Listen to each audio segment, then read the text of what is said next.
Hi everyone and welcome to GobbleUp once again. Today I'm going to show you how to make a basic cake but with an Indian twist.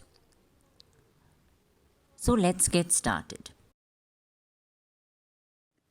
Now for the Indian twist I'm going to make some rabdi. So in a vessel I have taken 3 cups of full cream milk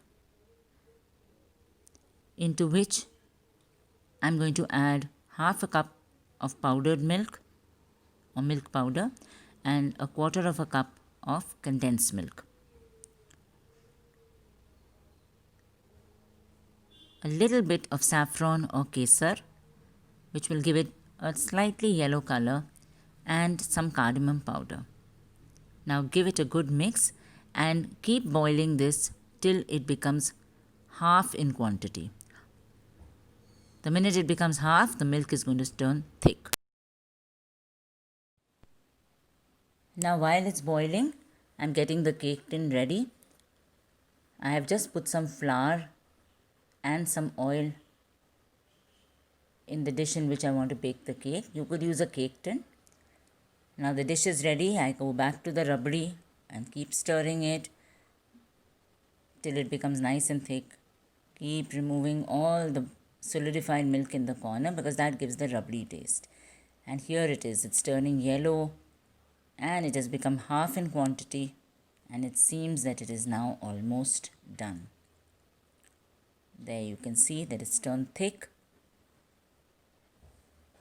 and it's going to give a nice Indian rabdi taste to the milk. Now the rabdi is done. Let's get prepared for the cake.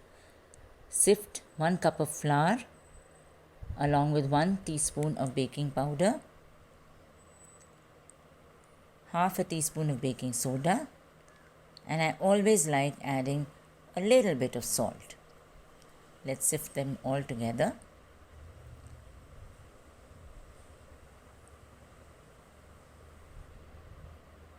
There, it is all sifted now.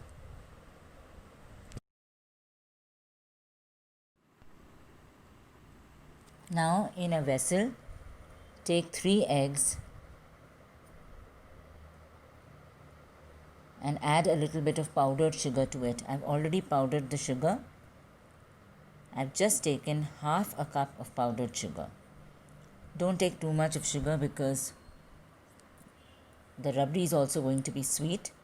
So half a cup of powdered sugar should be more than enough. Add it to the eggs, whisk them together, and to mix it thoroughly I have used an electric beater. If you don't have an electric beater, a hand beater should be good enough. Beat it really well till it becomes nice and frothy. Now add 1 teaspoon of vanilla essence. Of course any essence can be put, but I personally like vanilla essence. The smell of vanilla is really very invigorating. I like that. To that I have now added half a cup of homemade malai. You could also use fresh cream. It just gives the cake a soft look. Now whisk it together. Now once it's whisked together, add in the sifted flour and slowly mix it together with the eggs. Now the batter is ready for the cake and we have to bake it in an oven at 180 degrees for about 35 to 40 minutes. Put it in the oven. After 40 minutes the cake is done. I've checked it. Now make little holes in the cake with a fork because I'm going to pour the rabdi on it. There, I'm pouring the rabdi. The dish is done. The rabdi is poured over it. I'm putting a little bit more of cardamom powder and I'm going to add a little bit of raisins. You could add almonds, you could add pistachio, you could add anything. I'm adding raisins and elaichi powder. And there it's done. Put it into the fridge for about 2 to 3 hours and eat it nice and cold. If you like this video, please don't forget to like, share and subscribe to my channel.